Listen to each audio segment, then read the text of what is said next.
Bonjour chers élèves de 5e. Donc nous allons démarrer notre premier cours à distance. Vu que le CNED ne fonctionne pas, j'ai décidé de faire une petite vidéo en expliquant tout ce qu'il fallait faire pour hier. Voilà, donc nous allons démarrer par le calcul mental numéro 4 de notre série sur les conversions. D'accord? Donc nous allons démarrer par la première question. On vous demandait de convertir une heure en minutes. Donc ça, c'est à savoir, vous l'avez dans la fiche méthode numéro 8, d'accord? Une heure, ça nous donne 60 minutes. Donc ça, c'est à connaître par cœur. Je vous dessine un cœur à côté, d'accord? Il faut vraiment savoir ça par cœur. Alors, deuxième question. Hop. On vous demandait de convertir 45 secondes, de le faire en minutes. Alors on sait que pour passer des minutes aux secondes, on sait que dans une minute, on a 60 secondes, d'accord? Donc, on doit multiplier les minutes par 60 pour avoir les secondes. Mais si j'ai des secondes et que je dois passer aux minutes, je dois faire le contraire. C'est-à-dire qu'on doit diviser par 60. Donc 45 secondes, c'est égal à 45 sur 60 minutes. Alors on peut prendre la calculatrice pour simplifier l'écriture. Je vous la mets ici, je l'allume. Hop. On tape 45 divisé par 60. La calculatrice nous sort, je ne sais pas si vous arrivez à le voir, 3 quarts. D'accord? Donc en gros, 45 secondes, ben, c'est aussi 3 quarts de minute. Mais 3 quarts de minute à la calculatrice, si je veux l'avoir en écriture décimale, j'appuie sur le bouton SD et ça nous donne 0,75 minutes. Donc en gros, 45 secondes, c'est égal à 45 soixantièmes minutes, c'est égal aussi à 3 quarts de minute ou à 0,75 minutes. Ces trois propositions-là sont toutes les trois vraies, il n'y en a aucune qui est mieux que l'autre, vous utilisez vraiment celle que vous voulez. On va passer à la question numéro 3. Question 3, on vous demandait de convertir 2,25 heures, de convertir ça en minutes. Donc on va découper, on sait que dans une heure on a 60 minutes, on va découper ça en paquets de 60. Mais avant cela, 2,25 heures, on sait que c'est 2 heures plus 0,25 heures. Donc on sait que pour passer des heures aux minutes, on multiplie par 60, parce que dans une heure, il y a 60 minutes. Donc 2 heures, ça nous fait 2 fois 60 minutes. Bah ouais, c'est 2 fois 1 heure, 2 heures. Donc c'est 2 fois 60 minutes. Mais 0,25 heures, bah c'est 0,25 fois 1 heure. Mais 1 heure, c'est 60 minutes. Donc c'est 0,25 fois 60 minutes. On prend notre calculatrice, on calcule. 2 fois 60, ça nous fait 120. Et 0,25 fois 60, au pire, vous avez la calculatrice. Hein. Je sais d'avance combien cela va faire. 15 minutes. On additionne nos deux résultats, ça nous donne 135 minutes. Donc nous savons que 2,25 heures, c'est 135 minutes. On va passer à la question numéro 4. Question 4. On vous demandait de convertir 195 minutes, de faire ça en heures. C'est exactement le contraire de ce que l'on vient de faire. Donc on va essayer de regrouper 195 en paquets de 60. Parce qu'on sait que dans une heure, il y a 60 minutes. Donc je vais écrire sur ma droite la division euclidienne de 195 par 60. Je vais essayer d'avoir le quotient là et le reste. Je vais utiliser la calculatrice, ça ira bien plus vite. Il y a déjà une option dans la calculatrice qui est déposée. Donc je tape. Alors, je ne sais pas si on arrive à m'y voir. On va la mettre là-haut, on y verra mieux. 195 divisé avec l'onglet, cet onglet-là, là, d'accord, divisé par 60. Entrée. Là, si on arrive à voir, j'approche la caméra. Hop. Le quotient, il fait 3. Le reste, il fait 15. D'accord? Donc le quotient, 3. Le reste, 15. On peut donc former 3 paquets de 60 minutes. donc autrement dit 3 heures, et il va nous rester 15 minutes. D'accord? Mais on sait que 15 minutes ici, qu'est-ce que c'est? Ben, c'est 0,25 heures. On a notre décomposition. Il ne reste plus qu'à l'écrire. Donc 195, c'est 3 fois 60 minutes plus 15 minutes. Alors 60 minutes, on a dit que c'était 1 heure, donc ça c'est 3 fois 1 heure plus 15 minutes. Qu'est-ce que c'est? C'est 15 sur 60 heures. On sait que dans 1 heure, il y a 60 minutes. Donc pour passer des heures aux minutes, on multiplie par 60. Mais pour passer des minutes aux heures, on divise par 60.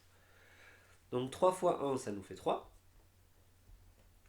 Et 15 sur 60, ça nous fait 0,25.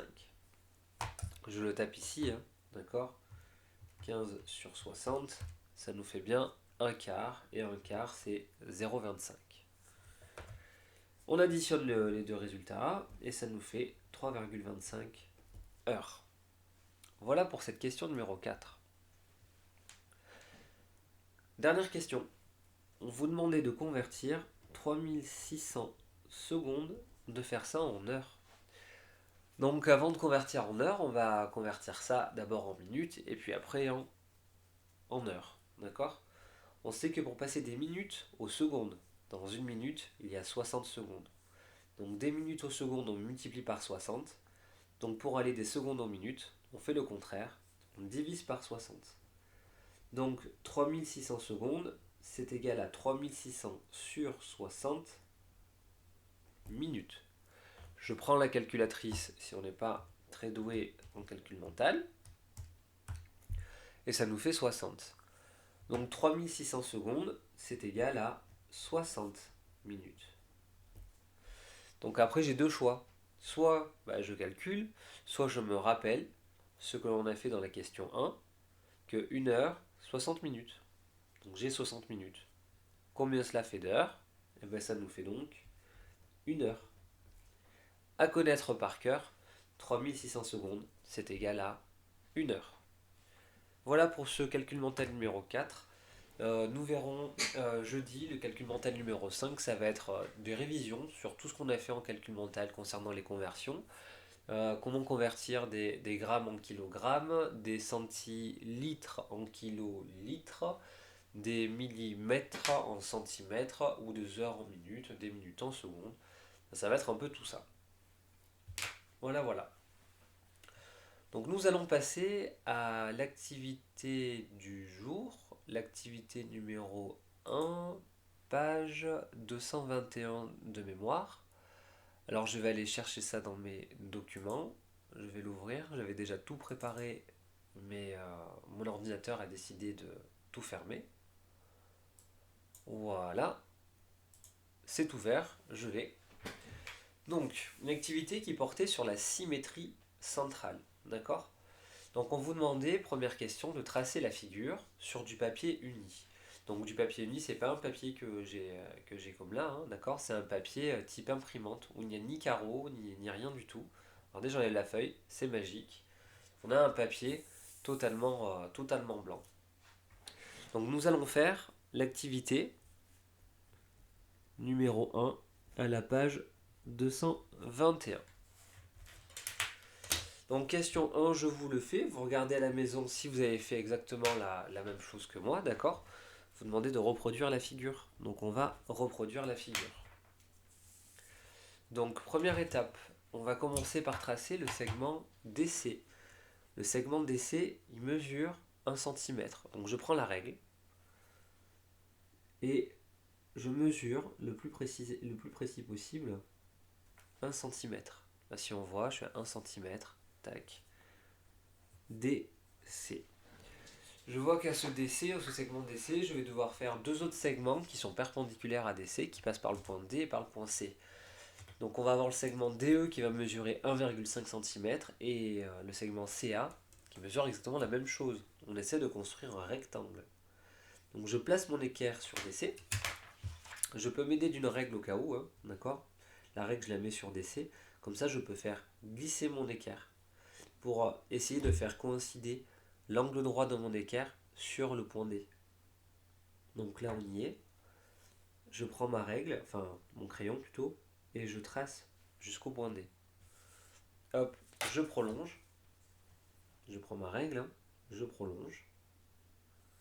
Ici, le segment DC doit mesurer 1,5 cm. Enfin, le segment DE doit mesurer 1,5 cm.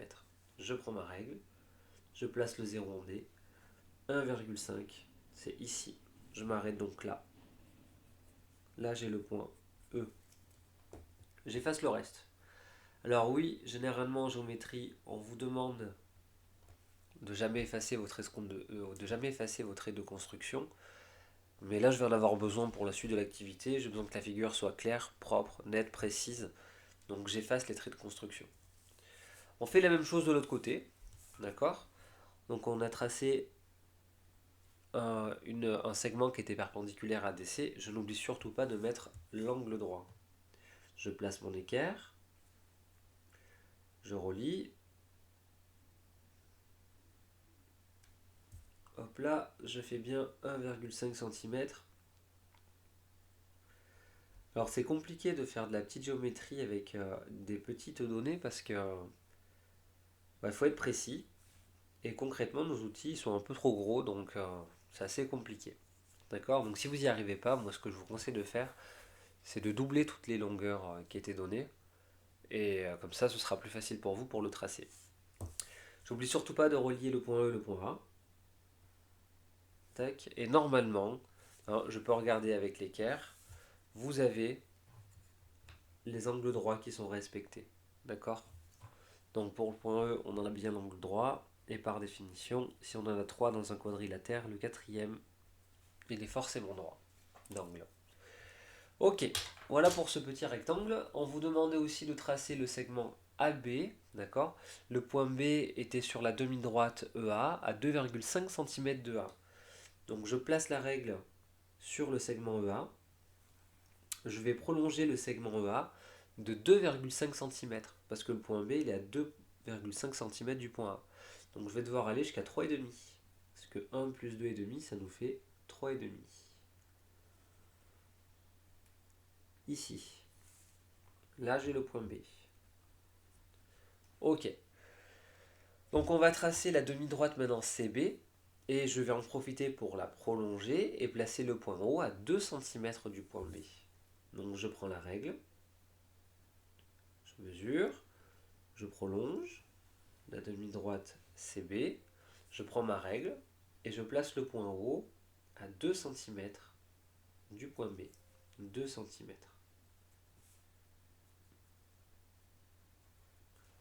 Ici. Ma figure est maintenant prête, elle est maintenant terminée. Je n'oublie pas de mettre les derniers codages que j'aurais oublié de faire au fur et à mesure. Voilà pour ma figure. Donc si jamais vous avez des difficultés pour tracer cette figure-là, n'hésitez pas à rembobiner la vidéo, à re-regarder les explications, de le faire en même temps, ça peut aider. Donc on va faire la question 1B. Question 1B, on vous demandait de faire un calque de cette figure, puis de piquer avec la pointe du compas en haut et de faire tourner le calque d'un demi-tour. Donc première partie de la question, on prend un papier calque qui est ici. Donc on voit qu'il n'est pas spécialement transparent, mais quand je le mets sur ma feuille, il est vraiment transparent. Ça. Donc on va faire un calque de cette figure. Donc je vous conseille de bien positionner votre calque, de surtout pas le bouger, parce qu'il va falloir repasser notre figure. Mais il ne faut pas que notre calque bouge. Donc on y va, c'est la partie la plus facile de repasser la figure, hein. Ça va très très vite. Regardez, hop, ici. Je fais attention à ne pas bouger le papier calque. Ici, on a le point haut. Tac.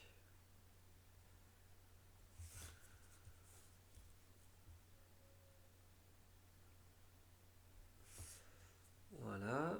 J'oublie surtout pas de faire les codages que l'on avait mis tout à l'heure.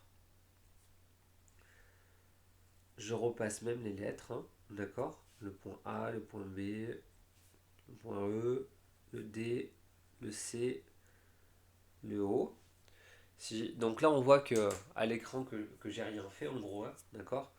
Mais si je décale la feuille de papier calque, regardez, j'ai bien ma figure, hein, d'accord? J'ai la même figure. Je vais la remettre à son endroit de départ, ici. Elle se superpose, nos deux figures. Deuxième partie de la question, vous demandez de prendre un compas, d'accord? Donc moi je l'ai là. De piquer la pointe du compas dans le point haut et de faire un demi-tour à cette feuille, d'accord? Un demi-tour à cette feuille de papier calque. Alors comment savoir que je fais un demi-tour? Petite astuce, vous allez faire une flèche qui va vers le haut, dans un coin de votre feuille. Et quand vous allez la tourner, votre feuille d'un demi-tour, la flèche, qu'elle est en haut, elle va se retrouver en bas. Donc c'est ça qui va me servir de point de repère. Donc je pique en haut et je tourne la feuille d'un demi-tour. Alors, piquez mieux que moi, c'est un conseil, je sais pas assez bien piqué. Tac, je tourne un demi-tour. Je tourne, vous avez vu la flèche, elle n'est pas encore vers le bas, hein, mais ça ne saurait tarder. Alors, tac. Ici, ma flèche est vers le bas. Là, j'ai fait un demi-tour à ma feuille, elle est faite. Donc, dernière partie de la question, on vous demande de coller ce calque.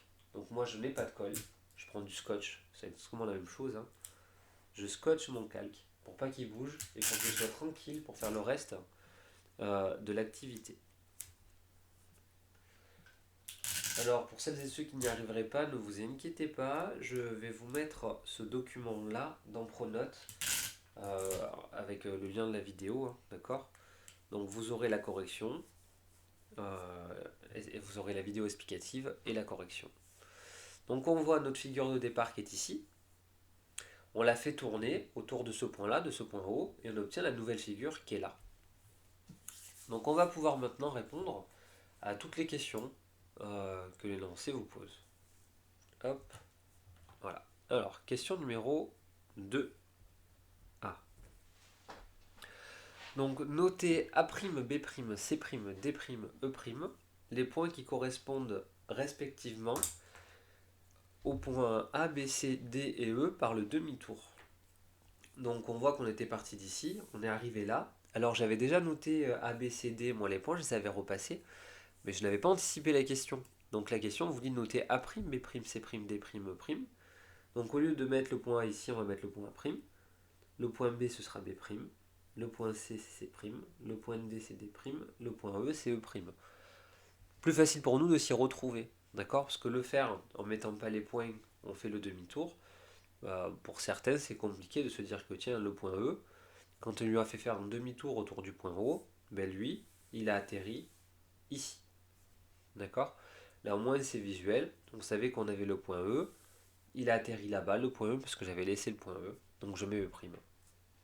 Voilà. Alors, que peut-on dire des longueurs AB et A'B'? Donc si on parle de longueur, hein, il va falloir sortir sa règle et mesurer les longueurs AB et A'B'. D'accord? Avant de mesurer, on peut se dire ce qui se passe avec cette longueur-là là, et cette longueur-là. Ben, comme c'est le même objet que l'on a fait tourner, cette longueur-là va être la même que celle-là. D'accord? D'après l'énoncé, on sait que AB ça fait 2,5 cm. On l'a dessiné, on l'a repassé ici, on l'a fait tourner. Donc forcément que ce segment-là va faire 2,5 cm. Je vais le mesurer pour vérifier, mais il n'y a pas besoin de cette étape. D'accord? Notre logique suffit en elle-même pour répondre à la question. Donc je mesure AB, il fait bien 2,5 cm, hein, je l'avais conçu comme ça, j'avais respecté l'énoncé. Je mesure, alors je dois décaler ma petite feuille parce que j'ai pas assez de place. A', B'. Alors on va le faire par en haut. A', B'.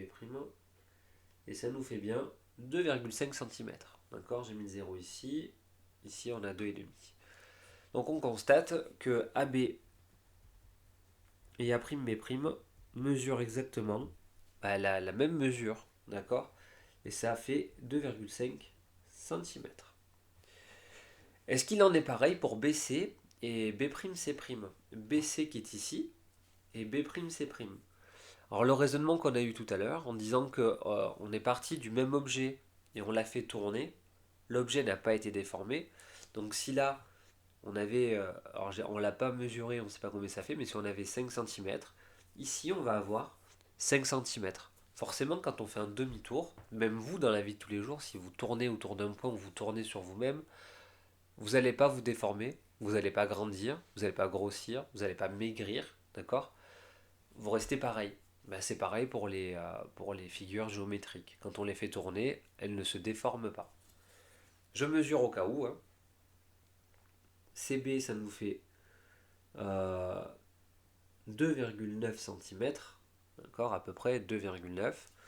Je mesure B'C', et ça nous fait également 2,9 cm. Donc BC, c'est égal à B'C', et ça nous fait 2,9 cm. Alors attention, je mets 2,9, il se peut que vous, chez vous, cela vous fasse 2,8 ou 3 cm, d'accord. Après, cela dépend de la précision avec laquelle vous avez fait le dessin. Voilà. Alors, question numéro 2B. Que peut-on dire des droites A'B' et A'C'? Donc, A'C' et A'B'. Qu'est-ce qu'on peut dire de ces deux droites? Donc on voit, j'avais fait le codage tout à l'heure, j'ai décalqué et j'ai refait le codage. On voit qu'il y a un angle droit, d'accord? Donc on peut constater que ces deux droites-là, elles sont perpendiculaires. Alors, pour le vérifier avec un outil de géométrie, on regarde avec l'équerre, on place un des côtés de l'angle droit de l'équerre sur le segment AB, je place l'autre côté sur le segment A'C', et on voit bien que l'équerre se superpose à nos deux segments qui se coupent en A'. Donc ce qui veut bien dire qu'en A', on a un angle droit. D'accord? Donc ces deux droites-là sont perpendiculaires. Bah, normal, parce qu'au départ, on avait AB et AC qui étaient perpendiculaires. D'accord? Donc quand on fait un demi-tour, quand on avait quelque chose qui était perpendiculaire au départ, eh ben son image par demi-tour, ça reste quelque chose qui est perpendiculaire. C'est tout à fait normal et logique que de voir que quand on tourne un objet, l'objet ne se déforme pas. Donc A'B' est perpendiculaire à A'C'. Question numéro 2C. Alors, qu'est-ce qu'on peut dire de la mesure des angles ABC, donc ABC, et de l'angle A'B', C'. Alors, je l'écris pour ne pas oublier, hein. Alors, l'angle ABC, il faut réussir à le localiser. ABC. Le sommet de l'angle, c'est celui qui est au milieu, c'est le point B. Il est là. On est parti de A, on va en B, on arrive en C. Donc on tourne comme ça. C'est cet angle-là qui nous intéresse. D'accord? On fait pareil pour A'B', C'. Le sommet c'est B', il est là. On fait A', B', C'. L'angle qui nous intéresse, c'est celui-là. Alors, comment sont ces deux angles? On peut déjà le voir à l'œil nu. On est parti de la même figure. Ça, c'est le calque de celle-là. D'accord? C'est la même. Les deux figures se superposent. Donc cet angle-là, c'est le même que celui-là. Le même. Ah, on l'a décalqué. C'est le même. D'accord? On va vérifier avec le rapporteur au cas où. Mais persuadé d'avance que ces deux angles-là sont égaux, hein. On y va.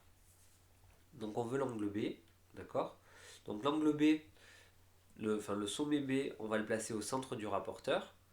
Le 0 du rapporteur que vous voyez ici, on va le placer à l'extrémité gauche de mon angle, c'est-à-dire au point A.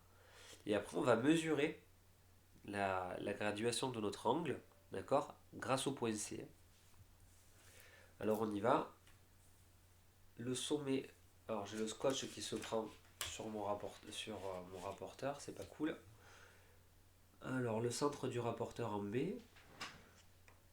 le 0 au point A, donc on le voit, hein, j'ai bien superposé mon trait du rapporteur sur le segment AB, le centre est au point B, je vais essayer de mesurer la graduation, donc le segment BC n'est pas assez grand, Donc je vais utiliser une règle que je vais poser sur le segment CB et je mesure la graduation. Donc je ne sais pas si vous voyez ici, on voit que l'angle c'est 31 degrés.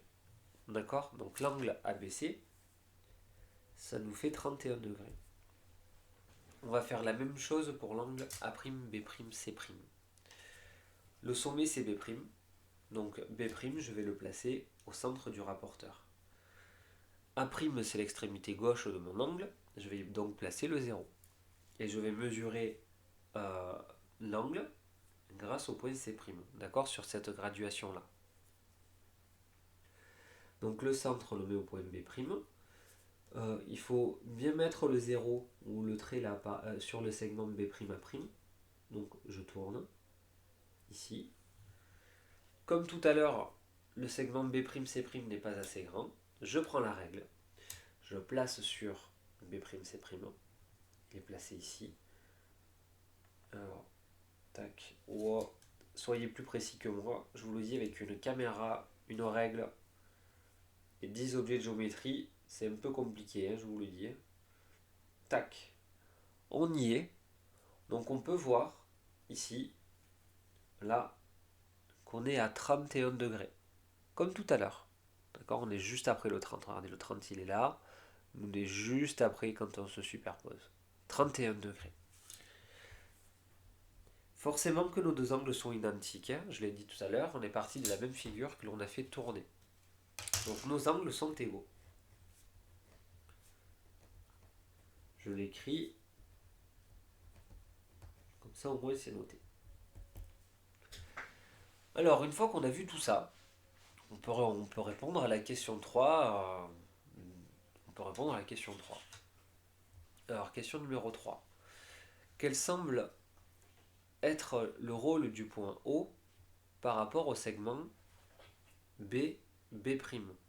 Quel semble être le rôle du point O par rapport au segment BB'? Donc pour ce faire, on va mesurer le segment BB'. On le mesure. BB', ça nous fait 4 cm. Et on peut voir que le point O, il est à 2 cm de B. Autrement dit, 2, c'est la moitié de 4. Donc O, il est au milieu de BB'. Je peux mettre le codage. Le point O est au milieu de BB'. Donc son rôle, c'est d'être au milieu. Alors question 3A, le point O est le milieu de BB'. Alors ça peut paraître logique, parce qu'en fait on a fait tourner la figure autour du point O. Donc tous les points de notre figure vont se trouver à égale distance entre le point et son image par rapport au point O. D'accord?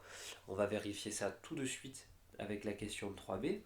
On vous demandait est-ce que c'est pareil avec le segment AA' et avec le segment EE'. Je mesure AA'. Donc de A jusqu'à A', on est là, on est ici, on mesure, on a 8,6 cm. D'accord? Et je constate que le point O, il est à 4,3 cm du point A. 4,3, c'est la moitié de 8,6. Et on voit que le point O, il est bien sur le segment AA'. Donc 4,3 la moitié de 8,6, ce qui veut bien dire que O est à la moitié de AA'. C'est bien le milieu de AA'. On fait pareil pour EE'. Donc EE', ça nous fait 10,6 cm. D'accord? 10,6 cm. Et on peut voir que le point O, il est à 5,3 cm du point E. 5,3. 5,3, c'est la moitié de 10,6. Donc le point O, il est bien au milieu de EE'. Le point O est bien sur le segment EE'. Les trois points sont bien alignés à chaque fois. Voilà, et on peut faire ça pour tous les points de la figure. Vous verrez qu'à chaque fois, le point O, il est au milieu du point et de son image. Du point et de son image. D'accord? Donc le point O est le milieu de AA' et de EE'. Donc en fait, je vais vous le dire, c'est pour plus tard, enfin pour plus tard, dans 5 ou 6 secondes. En fait, on dira que le point haut, c'est le centre de symétrie de la figure. D'accord? On a fait bouger toute la figure par rapport au point haut. La figure ne s'est pas déformée, elle est exactement pareille que ce qu'elle était avant. Mais entre le point de départ et le point d'arrivée, le point haut se situera chaque fois au milieu. Voilà. Donc on l'écrit, hein, on dira que le point haut est le centre de symétrie de la figure.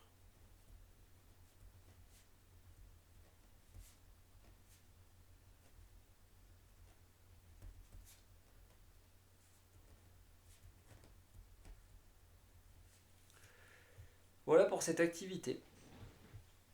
Donc en espérant que j'ai été clair, compréhensif, hein, voilà. Si jamais vous avez des questions, n'hésitez pas à me les poser soit par Pronote, soit m'envoyer un mail, je réponds au plus vite. Voilà, donc on va passer dans le cahier de leçons. La leçon est déjà écrite dans le livre, mais vous allez devoir la recopier. Moi je trace juste un trait pour faire penser à aller dans le cahier de leçons. J'ai noté dans Pronote qu'il fallait noter la partie 1 et la partie 2 du livre, page 222. Mais dans la leçon, vous allez écrire d'abord chapitre 9, la symétrie centrale.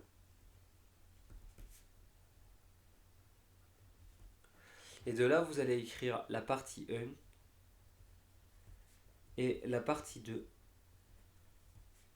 du livre, d'accord, qui se situe à la page 222.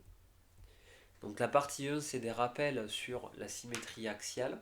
C'est ce que vous avez vu en 6e l'an dernier. Si jamais vous avez besoin d'un petit rafraîchissement sur ce que c'est que la symétrie axiale, comment on l'obtient, quelles sont les propriétés, je peux faire un cours dessus, une petite vidéo ou vous donner un petit devoir dessus. Et moi, ce qui m'intéresse, c'est la partie 2. Donc je vais lire le cours, sachant que vous l'avez dans le livre, vous l'avez sous les yeux. D'accord? Donc partie 2, symétrie centrale. Donc deux figures sont symétriques par rapport à un point haut lorsqu'elles se superposent en effectuant un demi-tour autour de ce point. Donc là, on l'a bien vu, hein, cette figure-là, on est parti de celle-là. On l'a fait tourner d'un demi-tour. Mais que se passe-t-il si je décide de faire tourner cette figure-là autour de ce point haut d'un demi-tour? Eh bien, cette figure-là, elle va se superposer sur celle-là. Si vous n'avez pas collé la feuille de papier calque tout à l'heure, vous pouvez le faire, vous verrez, ça se superpose. Et c'est normal, parce qu'un demi-tour, c'est 180 degrés. Donc quand on fait ici, ça nous fait 180.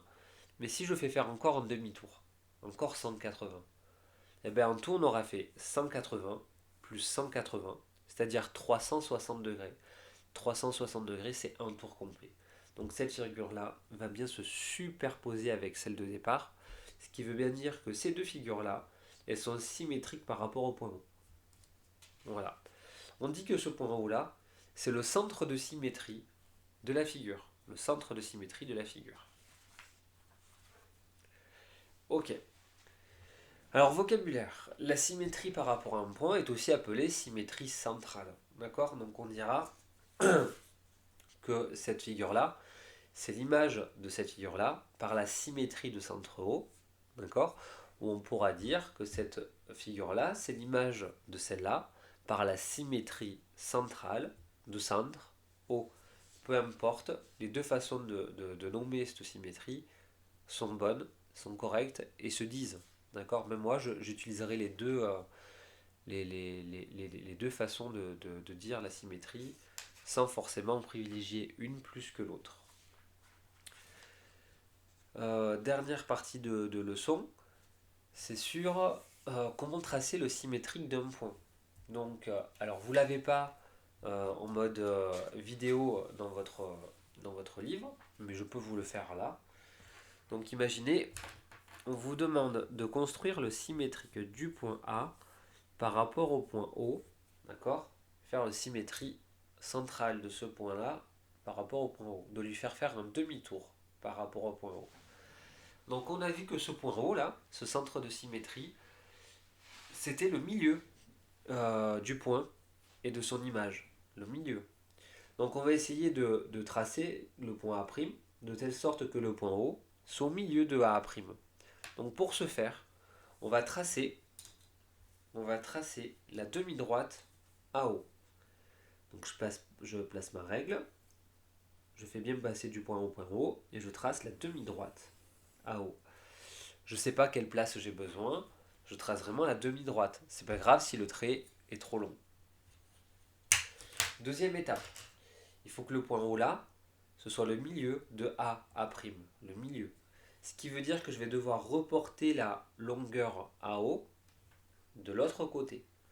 Donc on va se servir du compas.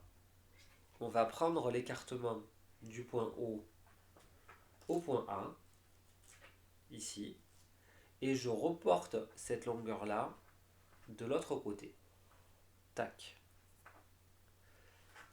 J'ai fait un petit arc de cercle, d'accord? Ici, nous avons donc le point A'. La distance de AO est la même que celle de O à A'. Le point O est donc le milieu de AA'. On n'oublie surtout pas de mettre le codage pour signifier que O, c'est le milieu de AA'. Donc là, on peut dire que A et A' sont symétriques par rapport au point O.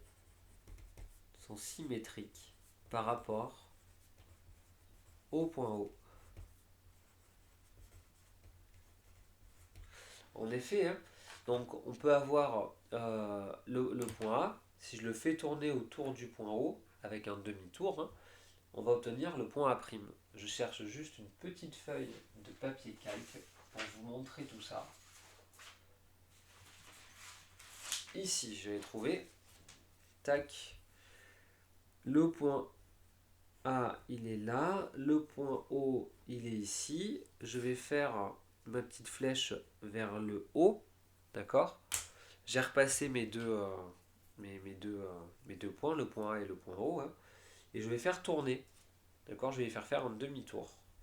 J'ai fait ma flèche vers le haut, je m'enlève, on la voit ici, donc il faudra qu'elle se trouve vers le bas. Je fais tourner.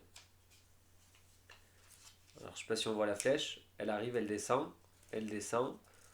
et dès qu'elle est vers le bas, je m'arrête, d'accord? Tac, oh, et là elle est vers le bas, oh là là, elle est vers le bas. Je m'arrête. Et on voit bien que le point A et le point A' se superposent, d'accord, par demi-tour. Donc la méthode que j'expliquais tout à l'heure pour tracer le symétrique, elle est correcte. Voilà pour la partie leçon. D'accord, n'oubliez pas de l'écrire, c'est important. C'est pas parce qu'on n'est pas en classe qu'il ne faut pas écrire la leçon. Donc pour jeudi, vous avez deux exercices à faire. Vous avez l'exercice numéro 29 et l'exercice 30 à la page 226 du livre à faire pour jeudi. D'accord? Donc vous essayez de les faire, c'est pour voir si vous avez compris la leçon. Et jeudi, on les corrigera soit en classe virtuelle, soit je referai une vidéo avec la correction de l'exercice. Voilà, merci à vous de m'avoir écouté, en espérant que ce fut intéressant et utile pour la plupart d'entre vous. Passez une excellente journée, à bientôt.